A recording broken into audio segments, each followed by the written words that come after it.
Hey guys, this is Mike with RetroGameFix.com. Before we kick off the show, I want to first apologize. Towards the end of the episode, we lost a little bit of audio. We realized it when it happened, but then we had to hit stop and go back and try to rekindle the thoughts that we had. So there's a little bit of a cutoff there, and then we kind of tied the show up. So I wanted to apologize for that. But without further ado, we are talking some pinballs, some Madden, some PlayStation 4, some online pinballs, and a whole bunch of other stuff. And and Teenage Mutant Ninja Turtles, Mutants in Manhattan. So again, I wanted to apologize for the little bit of a break in the middle of the show. And thanks for listening.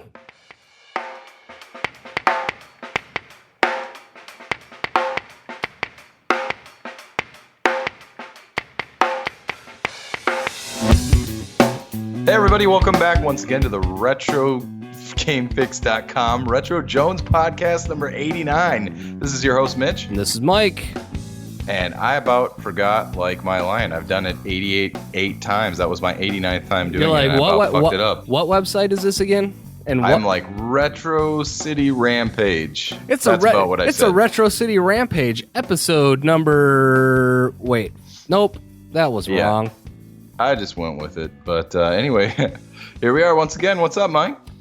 Not a lot, man. Hanging out. We got the first Sunday of football out of the way. It was it looked like it was a messy one across the league, but hey, we made it. Hey, we didn't look like the only ones unprepared out there, huh? Nah, if you can come away with the W in week 1, I'll take it. Yeah, exactly. Thank you, Titans, for the win. Certainly. Thank you for winning it for us. You know? Anyway, by the way, speaking of football being back this weekend, and honestly, this is like my favorite part of the year, I think, when fall's about to start and football's in. Windows open. I had the windows open today. Yeah, it was still like 90-something here, so I definitely didn't have the windows open. It was like 80 up here, but the humidity finally broke. Yeah. And I was like, oh, shit, windows open. Yep. That's awesome. So it's like the best feeling in the world. So speaking of football, what do you think about the Bo Jackson commercials that we've been seeing? Oh, I cannot help but laugh my ass off every time I see Bo Jackson. I don't even know the point. Why is he in the truck? I have no idea. And honestly, that's the thing. I was going to ask you this. Pop quiz number 1. What is that commercial advertising for? Oh boy. So is this effective marketing? Is it underwear? Bo Jackson underwear? No. Unfortunately, no. No, it's actually marketing for a Kia Sorento. Oh, why is he in a truck? Because that's what a Kia Sorento is, I think. It's like a SUV or something. Oh. But I must ask you this. Does Bo Jackson drive a Kia? Well, no, but does Matthew McConaughey drive a Lincoln? I mean, come on. Maybe. I don't know. What about Peyton Manning? Does he eat Papa John's? No, nobody eats Papa John's. I actually just had Papa John's tonight. It was 50% off because the Twins won, so I took advantage. Have fun on the toilet later tonight after our podcast. Papa John's doesn't do it to me, but Domino's and as far as Pizza Hut, as far as delivery pizza goes, or just shitty pizza, Papa John's actually does my butthole the nicest. Actually, I gotta be honest, like it still messes with me, but like Domino's and Pizza Hut, some of that stuff, certainly in the Minneapolis West Metro area, there are better pizzas to be had, but not at 50% off. Yeah, that's true. That's true. And you know what I gotta say, I really like the garlic sauce. It kind of drowns out the disgustingness of, for me at least. I don't know what it is about Papa John's pizza. I'm just like, blah. Right. Well, yeah. I mean, that's kind of but it drowns out the shitty taste of it. The problem is just the fact that like every pizza nowadays is like, hey, it's gonna be hot and great and everything else, and they're like, by the way, it's $6 a pizza, and you're like, that's probably terrible pizza, but I'm going to get it anyway. Do you have any Little Caesars up by you? We do. Hot and Ready's are, for the money, are hot and ready. I wouldn't say they're any better or worse than Papa John's, to be honest. Oh, they're disgusting. But yeah, I mean, I'll eat them. I'll totally.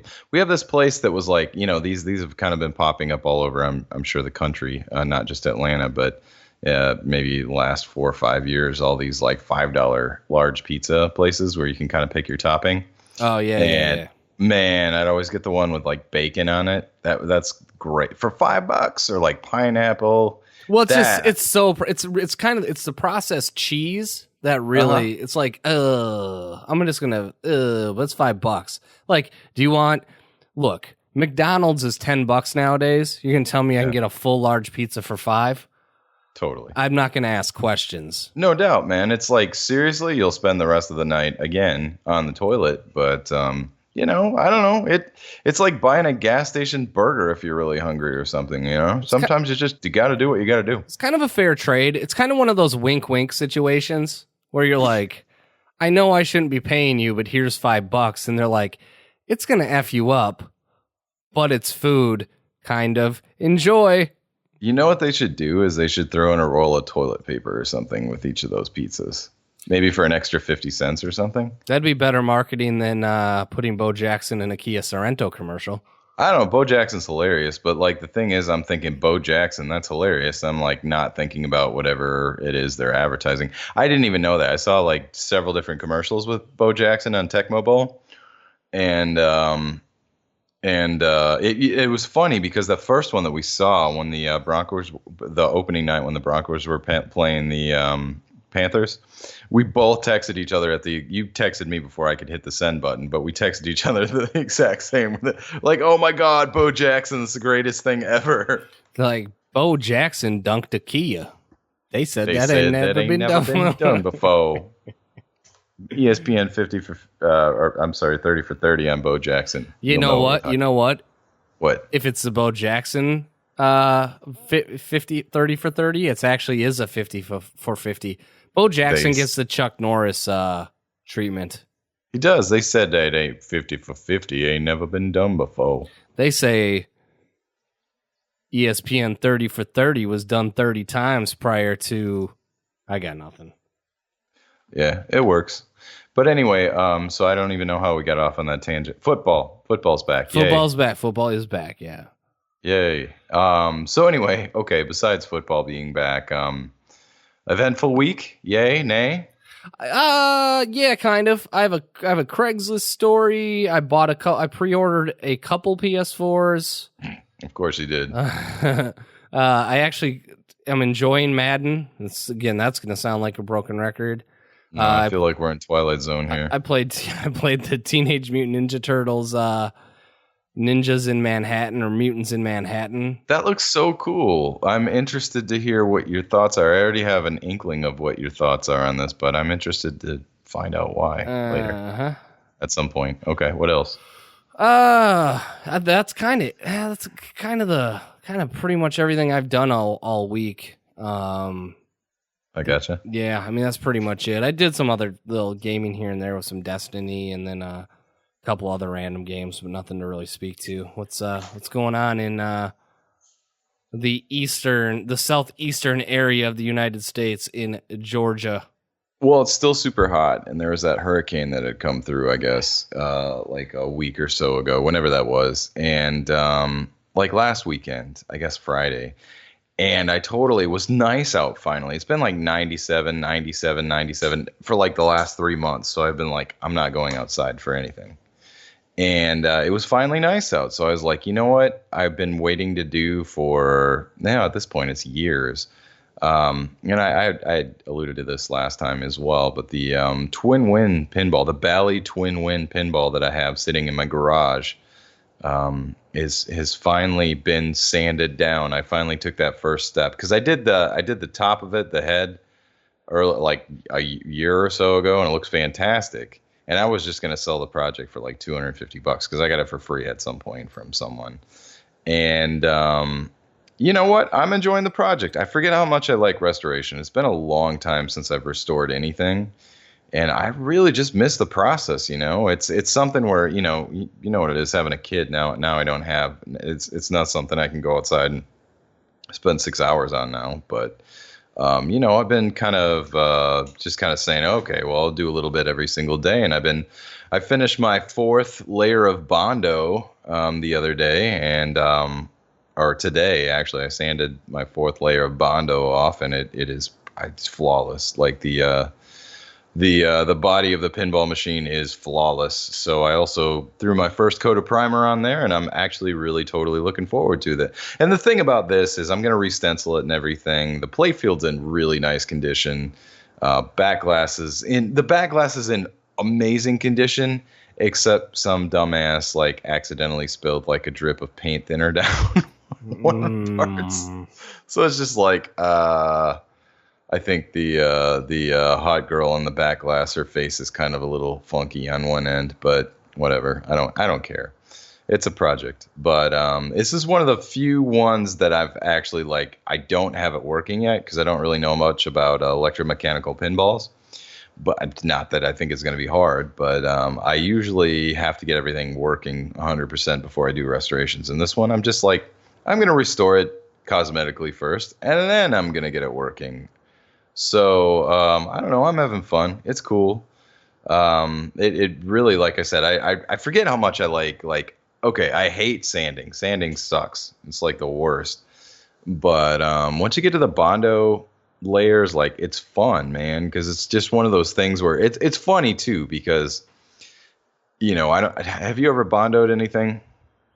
I attempted to Bondo something once and then on a car, and I was like, nah, this ain't for me.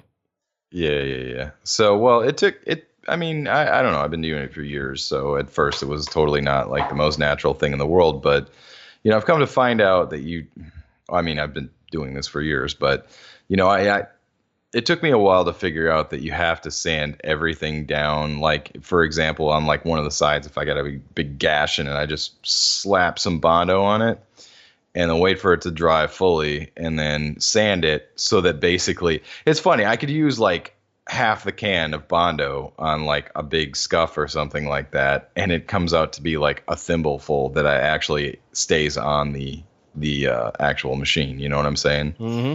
So I don't know. It's one of those things where it's I really enjoy that process. And I didn't need to do a fourth layer of Bondo. Nobody would have ever seen the tiny little pin-sized ding in the side of the thing, but I was like, screw it, I enjoy doing this, so I'm gonna do it. And threw on the first layer of primer. I really like the primer process too. It's kind of tedious if you think of it that way, but it's also just something to kind of unwind. I just kind of use it to unwind, you know what I'm saying? I feel you. So so I'm really happy about that, and I kind of got a little extra boost of energy this weekend. And my Daytonas have been down for a bit. And what's happening, and anybody out there that might have just started listening to this, I have 5 Daytona USAs linked up in my garage.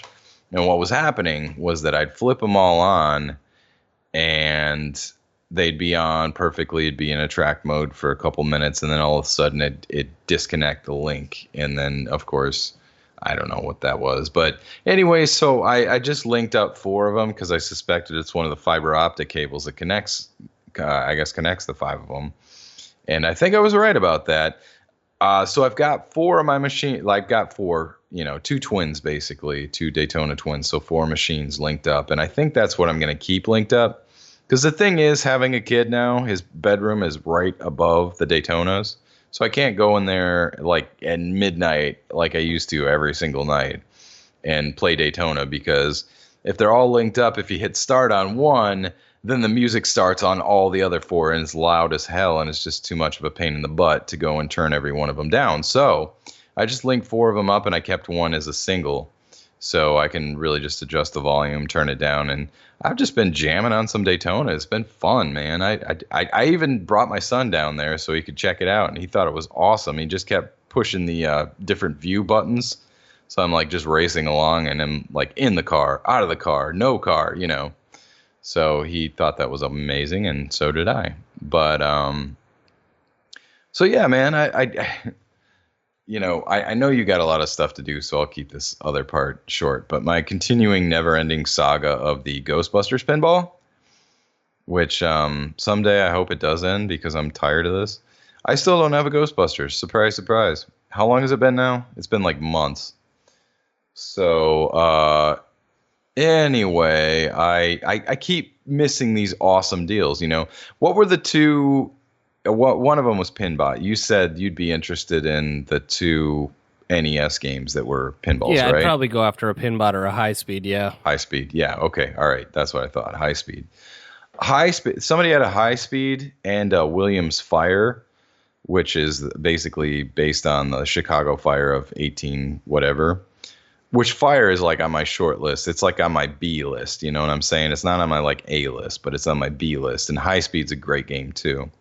So somebody had the pair of them this weekend for $2,500, and I was like, but again, System 11. This is my favorite era of pinballs, and I could have had them both for a fraction of the price. Of Ghostbusters is going to set me back $5,000. So here's the thing: I could have a Ghostbusters, or I could have 5 awesome System 11 pinballs as well. Or 4 System 11 pinballs. So I'm exercising patience here, but I'm also thinking like, when do I just pull the trigger and like get something? Like, is the Ghostbusters ever going to come? It doesn't feel like it, And I'm missing all these other awesome pins that are just passing me by that are also on my list. What would you rather have, a Ghostbusters or like 4 other ones? It's tough for me because High Speed's on there. I've never owned a pin. I mean, I want a High Speed. There's a High Speed locally right now for $1,700. That looks dope. But I like, for me, it's tough for me to say because I don't think I'll ever spend more than $1,000 on a pinball, which means I'll probably never own a pinball. Yeah, well, that's the thing. The guy had the High Speed for $1,000, which is a like if a High Speed popped up for $1,000 though, I would probably be like, I'm gonna buy that. Well, here's the thing as well. If I got 4 instead of the 1, I don't have the space. I probably don't have the space for that either. Thinking realistically, I probably wouldn't have the space for like 4 System 11 pins, 4 additional System 11 pins. So, but yeah, I mean, if you're like, I would probably have a tough time not diversifying my collection, as opposed to just the one. Like that's tough, especially when you're sitting there with the cash. It's killing me because I could have easily gotten it looked like a home use only Fishtails, which I was telling you about, the one that got flipped twice since then for like $2,000. And I could have had that, and that would have been like probably like one of my favorite ones in my collection, and now they're gone, but I could have the Williams Fire, which I've been waiting for, I just didn't think one was going to pop up, and the High Speed as well. Could have had the pair for $2,500, I'm like, am I going to look back? It always seems like something cool always comes around, but like I've got my A list, and I've really been thinking about, did you ever play Simpsons Pinball Party? No. Oh man, it's one of the earlier 2006 Sterns. It's so awesome. It's so good. And I've kind of been thinking like, I mean, that goes for around $4,000 or, sometimes up to 55, anywhere in that range. But I've been seeing them for like, in the 4,000 range, but in different states. And I'm like, I'd have a hard time not jumping on that. Somebody had a Theater of Magic the other day, and I was like, Twilight Zone. These are like 1, 2, and 3 in like, Pinside's rankings, So I'm having a hard time here staying strong and saying Ghostbusters. I'll tell you what, this better be worth it. It better not suck, right? So yeah, that's. I think it's almost to the point now where it's, it's $4,000. If the hyper expectations get too high, you don't want to No Man's Sky that thing. $5,000, yeah, exactly. So anyway, I'm kind of, I guess you could call that a man-sized predicament. Yeah, it is a man-sized predicament, and it's a big one. So anyway, obviously every week I come up with the same story on that. So I'm starting to think like, yeah, maybe I should just pull the trigger on something. Maybe I should. Maybe I shouldn't. I don't know. I don't know how much longer I'm gonna wait for this. You know what I'm saying? I've heard like excuse after excuse after excuse. Yeah, you kind of know how it goes, though. The minute you spend the money, then all of a sudden it's like, hey, I got that in stock, and you're like, yeah, it's killing me. It is. So I don't know what I'm gonna do yet. Now, part of me is thinking, God, I should have jumped on the Fire and High Speed. You know, those would have been two super solid titles, and it would have been half. High Speed is awesome, but that's also for my love of just cars. It would have been half of, half of what I would have spent on the other one. So anyway, that's a thing. I gotta say, I'm probably gonna get some backlash for this one, and that's okay. And I'll finish up what I'm gonna say here. But remember we were talking about the Humble Bundle last week? Yeah. Sierra Humble Bundle. Did you pull the trigger? Yeah, I pulled the trigger. It was $20. Yep. Okay. I decided that for me, I'm like, what am I really gonna play? I'm not going to play the $20 level one. I'm probably not going to. King's Quest was the only thing that I'm like, I want that. So guess what? I spent $1. I was that guy last week. But I spent $1. And again, priorities. I'm spending $5,000 in a pinball machine. And I donate $1 to Humble Bundle so I can get these Sierra games. I got the Police Quest collection. The Space Quest collection, those two alone I doubt I'm ever going to get through all those games, even though I want to. Phantasmagoria 1 and 2 games that at least one is that I actually wanted to play. I'm like, Jesus, that's a buttload of games that I'm never going to get to. And it's just, how many games are in your Steam that you never played? Well, most of them, probably 100 plus, but it's kind of, I don't know, it's a collecting bug when there's a deal. Like, for me, it was a great deal. $20. It was totally for me with Steam though. A lot of those games are garbage games that got attached to things like Humble Bundle. And in the case of the Sierra stuff, I paid the $20, and I will start with the new King's Quest that has the prologue that I would have had to pay $30 for otherwise. Right? So I'll be starting there, and then if I don't play the rest of them, which I probably won't, well, they came with it. So I mean, that's kind of Steam. Oh, yeah. No, I totally get what you're saying as far as that goes. But it was kind of one of those things. I'm like, am I ever going to play the new King's Quest stuff? Probably not. I like the classical, might as well be classical. The classic Sierra stuff. Police Quest and Space Quest were my favorites out of the entire bunch. I really like King's Quest as well, but those two, like, I have the entire collection. Plus Leisure Suit Larry, obviously, but I already have that. So, I don't know. That's enough to keep me busy for a long. That's going to keep me busy for years. I'll be honest. So I was like, I don't want to miss out on it. What can I live without? Pretty much everything except for that. So I'm like, screw it. Here's $1, and I'm happy. I've been playing some Police Quest.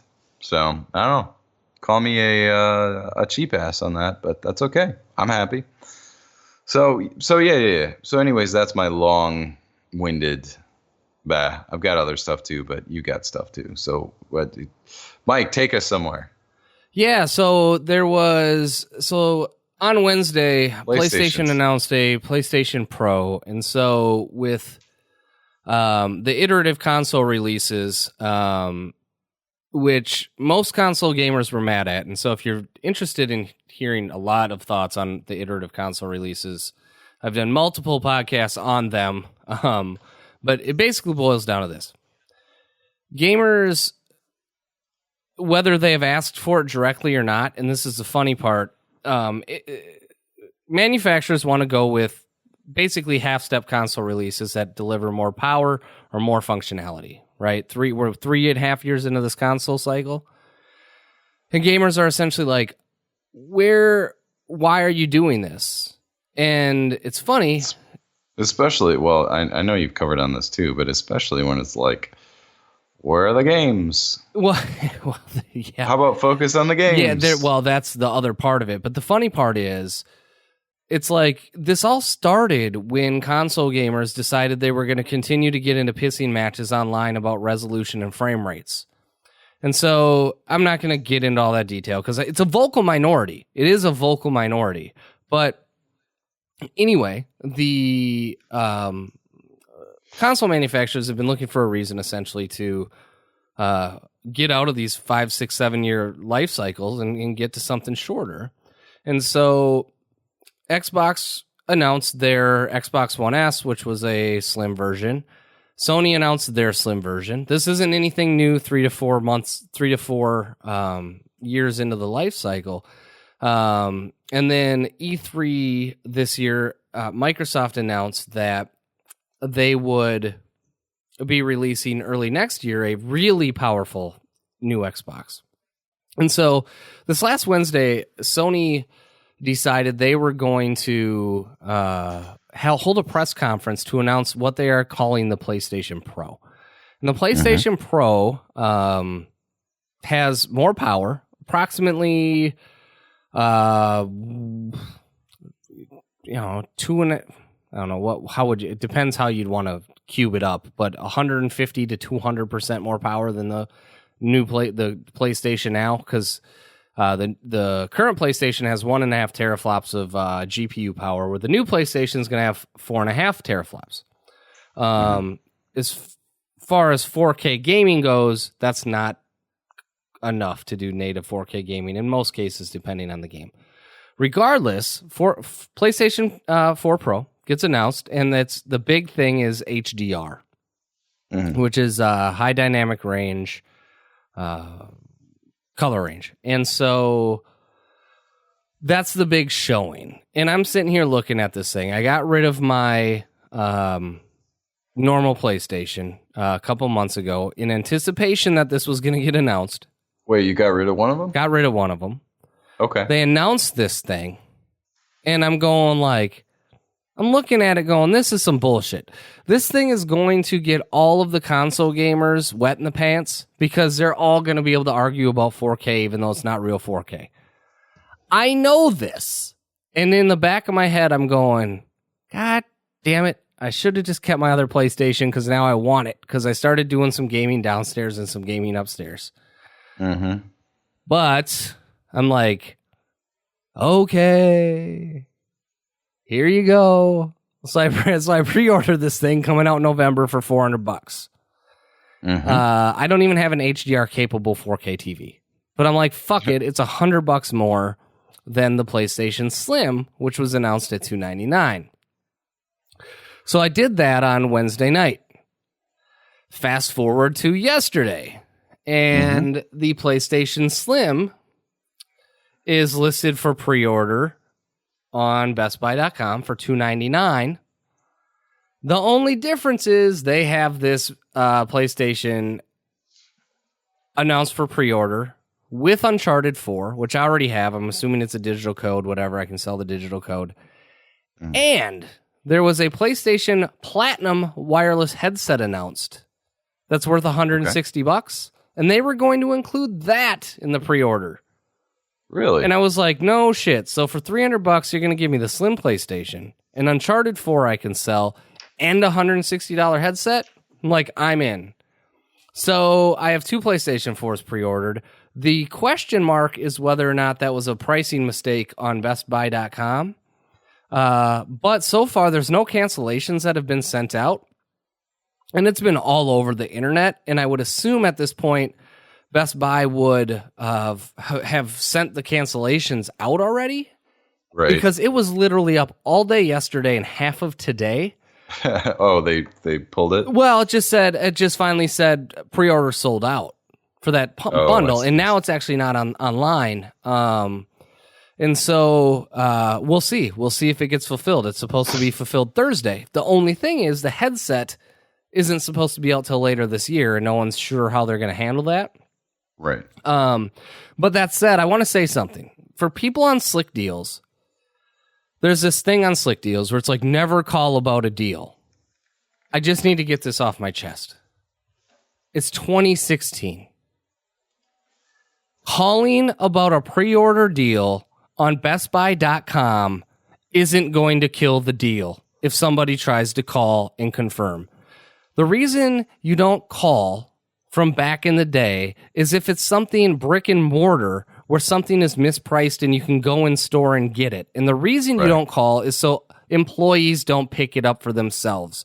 But for a fucking pre-order that's all over the internet, including Cheap Ass Gamers, Slick Deals, Destructoid, Engadget, and everywhere else, the people on Slick Deals are like, don't call, and they all just go ape shit on each other about people calling. It's 2016. It doesn't matter.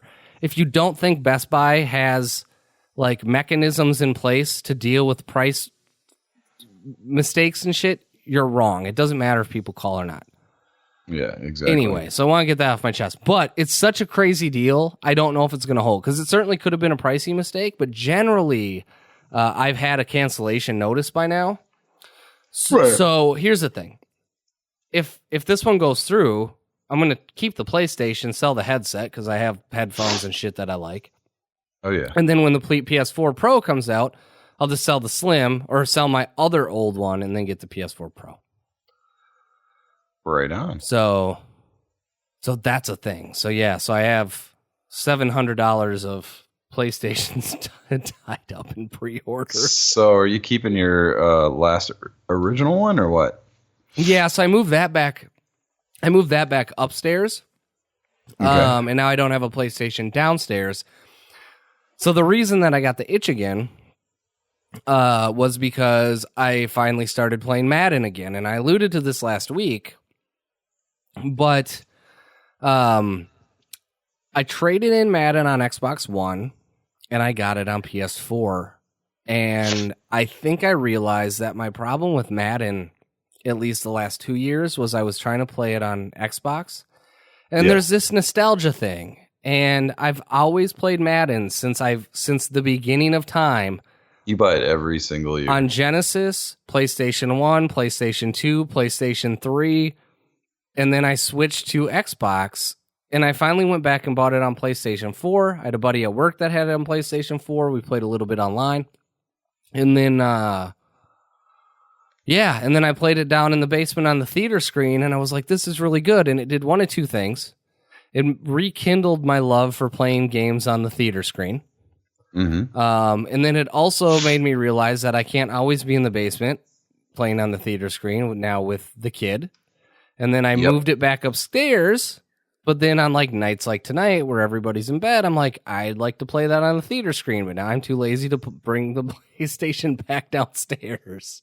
Yeah, I understand. So hopefully, if worst case scenario, this deal does or does not go through. If it doesn't, then I'll have a PlayStation Pro on November 10th. If it does go through, I'll have a headset coming at some point whenever it's released, and a new Slim PlayStation coming on Thursday. Right on. So are you going to have 3 PlayStation 4s? Well, no, because when the Pro comes out 2 months from now, I'll have 2, and then when the Pro comes out, I'll get rid of 1 to subsidize what I spend on the Pro. Okay, I got it. Because I already got rid of 1 of them, yeah. Right on. Cool. Well, that's a good problem to have, I guess. I guess. That's one of those things. I think if I would have known about the other thing, the Best Buy thing, I probably would have jumped on that. But I guess, I don't know. Yeah, so. It was up. And then, I don't know, I should have texted. I just figured, I was like, I'll tell Mitch, and he'll be like, Yeah, I might have been. I don't know. But thinking about it now, I'm like, I might have jumped on that. Yeah. But whatever. Maybe not. I really don't know, man. I don't even know where my priorities lie right now. Definitely not with Humble Bundle for last week. Since they got $1. It comes and goes. You never know. It does. I mean, I've spent the max amount. I usually, pretty much every time I've done a Humble Bundle, I spend the max amount. And this time I was like, meh. I hit that too. I hit that too. What's that? I hit that too because today, Best Buy had a couple Lego games. They had Lego Jurassic World and Lego Avengers for what? For PlayStation 4 for $12 a piece. Yep. I have them both in my cart because I'm like, hey, these are games. These Lego games are something Carrie and I can play. They're fun. They're co-op games. And what do? Yeah. I take one of them out of the cart because I'm like, I'm going to save $12. You're like, I don't need to spend that. I don't know how it's weird how the brain works, isn't it? Oh yeah, like I said, I mean, priorities. I don't even know where my priorities lie now. I'm in like a tailspin this week, I guess. I'm just like, what's going on? It doesn't. It kind of, like I said, it's like just shit where I'm like, I'm gonna save $12 on this game, and I'm gonna spend $30 on pizza because I'm gonna order double the amount I can actually eat. Right? It's just yeah, exactly, and half of it might end up in the garbage. So there was that, and then I think what we've all been waiting for. I tried to play Teenage Mutant Ninja Turtles: Mutants in Manhattan. Dude, we were like when we first we talked about that on the podcast somewhere back then, but when that first came out, like the photos and everything, the art style looked so cool. Like the it was cell shading and stuff, right? Yeah, it was cell shaded, colorful, looked more like a comic. Yeah, great. Yeah, it looks awesome. So, what did you buy it on first of all? I bought it on PS4. I got it on Amazon Prime now for like $14 shipped, something cheap like that. Whoa! So I was like, great deal, $14. Heck yeah! You're like, how do I go wrong with that? Right. So here's the thing. I'll get to my impressions first. I just want to say this. Now that I've booted the game and I know what it is, I'm totally going to play through it. Okay. Because it's only like 2 to 3 hours from what I hear. So I'm totally going to play through it because I love the Ninja Turtles. But, and we talk about this every now and then. This is definitely not a game geared toward the original Ninja Turtles fans. Oh, really? Okay, so it's like the Nickelodeon Ninja Turtles. It is a Nickelodeon Ninja Turtles, and it's the writing is so bad. Like, right out of the gate. No spoilers, and you could go... Like, the dialogue's just garbage. Yeah, and you could go watch this online, but it's like... They're like, where's Mikey? And he's like, hey, guys, I got this cheese pizza. I'm not gonna let pepperonis go to waste. And then they're like, yeah, but that's totally something they would say, it is, right? Yeah, the delivery, though, it works in, like, the new Ninja Turtles movies. Does not work here. Because then they're like, oh, Mikey, let's go. And you're like, oh, man. And then they get on this roof. Or roof. I don't even know. I'm from Minnesota, so I say roof. I say both. I say either or. I don't know. It doesn't matter. Anyway, so then they're on this roof, in like, or the skyscraper, whatever. And then they're like, hey, like the Foot comes out and Shredder and Krang are like in the opening. And then all of a sudden they're like, we got to save the town. And then Michelangelo still has this slice of pepperoni. He's like, I still have this pepperoni pizza. And they're like, ha, Mikey. He's like, oh no, I said no anchovies. They're like, oh, let's go. You're not selling me on how it's bad. Sounds amazing. It's okay. Here's hold on. And this is what I was alluding to. Now that I know what it is, I think the unintentional comedy is going to just fucking put me through the roof. Like, I'm going to probably be in tears. But I was expecting it, like, because it was coinciding with the release of the movie. I was expecting it to, like, have some sort of... You were expecting the voice acting to not be, like, total shit. I just wasn't expecting it to be, like, essentially a better-looking version of the games that were on 3DS. Yeah. And so then they land on the ground, and you start to fight, and the combat's button mashing, but the combat's actually really fluid, and okay, it's just super easy. But then all of a sudden, like, the game stops, and it's like, find the robbers. Oh, so it gives you, like, little side missions. Yeah, and that wouldn't even be fucking the problem, other than it's like, find the robbers? It's the Foot Clan. Yeah. Oh, yeah, I see what you're saying. So it's the Foot Clan? Yeah, find the robbers? It's the Foot Clan, dude. Do you not know your Ninja Turtles lore? They just got done telling me the Foot Clan is taking over Manhattan, and they're like, find the robbers? Yeah, I see. And it stops the game. It stops the game, and then it flashes in, like, big text, find the robbers. And I'm like, it's made for 5-year-olds, and I'm going to play through this whole MFer. It's made for 5-year-olds. It is made for kids. I'm still going to play it. Like, now that, like, that was kind of my point. Now that I see what it is and I stepped back, now I'm kind of like the movies. I'm like, you know what, though? They're ninjas and they're turtles, and I'm going to beat the shit out of people. That's a good time. Yeah. But man, like it's cheesy It's brutal. even for Ninja Turtles, dude. Yeah. Even for Ninja Turtles, it's pretty bad. So I will finish it. I will probably have it finished by next week. But even at that point, I was just like, come on, dog. What's the Metacritic score? Like 40. Really? Yeah, literally like 40. It's bad. I mean, maybe 60. Shit, it's low. Yeah, I believe it. It looks cool. I mean, I'm looking at some of the pictures and stuff. Like as far as some of the, you have like Slash, the other turtle. There's the shark guy. That's a pretty cool boss. It's a 20. Okay, all right. On Metacritic, yeah, they have all that. Like, here's the thing. They have all that, and all that stuff plays to it. Here's the problem: is so, who was it that did the? I think Platinum Games did the development on this, and Platinum Games actually just did Transformers, a Transformers remake that really tugged at the heartstrings of the nostalgic same Transformer. style too. Right. But that game was really good. This game came out, and it was. I think they missed the demographic with it, and then a bunch of us played through it anyway. Mm-hmm. It's all right. I'm gonna play through it. It's all right, but I was just like, I don't know. I hear you. It's a couple hours. It's a 40. Actually, it's a 44 on Meta. I thought it was a 20. It's a 44. I was gonna say 20. Jesus. With a user score of 5.4. And usually, sometimes the user scores give you like a fan look, like it's Ninja Turtles. No, right. 5.4. No, they're like, no, it sucked.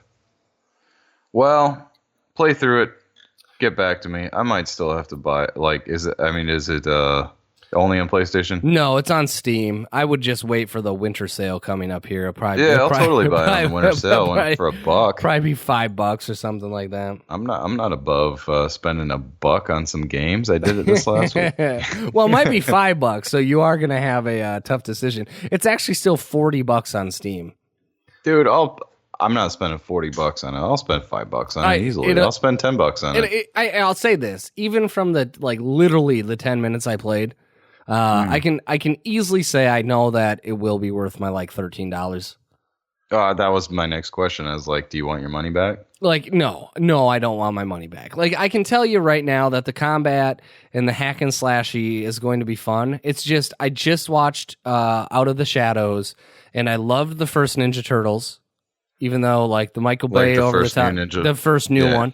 Even though it was over the top, I'm just like, dude, it entertained me. It was ninjas, it was turtles, it was big, it was loud. Like, that's all I wanted. I didn't enjoy the second one quite as much, but at the same token, it was like, it was ninjas, it was turtles, it was big, it was loud. Bebop, Rocksteady, Krang. I'm like, all right, that was fun. That was worth my hour and 40 minutes. And so I was thinking it was going to be more along the lines of kind of the movie. And I thought the writing would be at least not like, they did like hitting on pizza for the first, like, I was like, okay. So pizza, they're like, like, did you know that the turtles like pizza? Like, yeah. They're like, the script writers are like, oh, we're going to write the script here. What should we start with? What do Ninja Turtles like? Johnson, what do Ninja Turtles like? Williams, what does Ninja Turtles like? Yeah. Pizza, they like pizza. All right, let's start with pizza. That was pepperoni. The most cliche pizza, pepperoni pizza. And I could be wrong, but I actually don't think Michelangelo actually eats pepperoni pizza. I think isn't Michelangelo strictly cheese? I don't know, to be honest with you. I have no idea. I think Michelangelo might be a strictly cheese pizza kind of guy. Is he a vegetarian? I don't. He may be. I have no idea. I can tell you something that I'm sure they don't like turtle soup. That's a good point. Got me on that one. No, I'm not trying to crap on it. I mean, I definitely think it's worth the money. And the combat is fun enough to keep me engaged. I didn't expect the writing to be like, yes, Ninja Turtles is always cheesy. I just didn't think it was going to be presented in a way that was so immature is not the right word. Just so you know, lame. Yeah, I mean, it's written for kids. Like, look, if 8-year-old me was playing it, I'd be like, oh, Michelangelo. You know, but He likes pizza. Carrie was, of course he does. Carrie was watching me play it for like those first 10 minutes, and she's sitting next to me just cracking up. Really? Yeah, she was just no cracking up at my face expressions. Oh, I was like, Dad, I might like it. No, she was cracking up at my face expressions, and then I turn and look at her, and she goes, "This kind of broke me in a way." She goes, "Well, I don't know if they made it for 34-year-old Mike." That's the best response. And I'm like, "You son of a bitch." Like, that's the best response. And then that was kind of the moment that I went like, solid point. You're right. You're totally right. It was like, solid point. Put me in a box. Solid point. So yeah. So at that point, I was like, I need to still turn this off right now. So I turned that. Like, I'm upset. Yeah. So I turned that off. Anyway, though, also to keep going, I didn't realize this now that I rehooked up my PS4 back upstairs. I downloaded Zen Pinball, which I'd already purchased. On PS4? Yeah, and a couple tables, like a couple like X-Men tables. Uh-huh. And then I've seen those on the 3DS. And then I also bought Arcade, another PS4 one that's still downloading that I know I bought. I think it's just called Arcade Pinball, and it was still downloading, so I don't remember what packages I bought for it. Right. I'm trying to actually pull it up here because I want to be sure that I'm right when I say this. It's called Pinball Arcade. Oh, yeah, Pinball Arcade, of course. Yeah, it's rated 9 out of 10, and I actually bought I think there was a Pinbot package.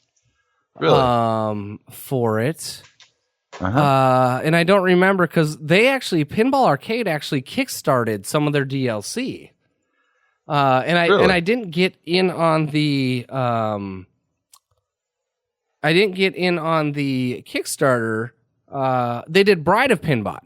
Yeah, they did. And so I do have that package, but it was downloading, so I didn't get to play it. I wanted to play it before we got on the podcast tonight, knowing that we would hit on pinball, and I was just like, oh shit, I want to get this downloaded, and then Zen Pinball finished first. So cool. So you bought like the it looks like, I'm looking at it too. Look, God.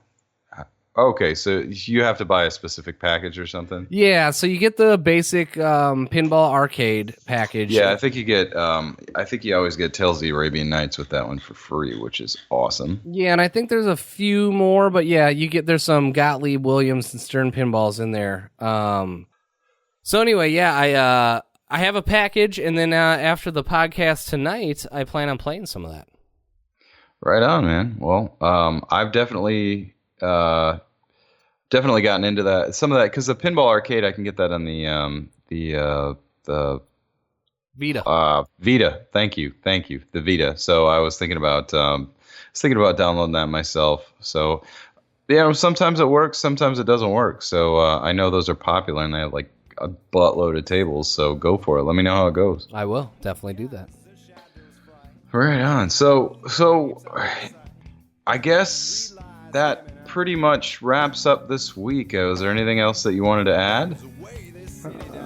No, I got none.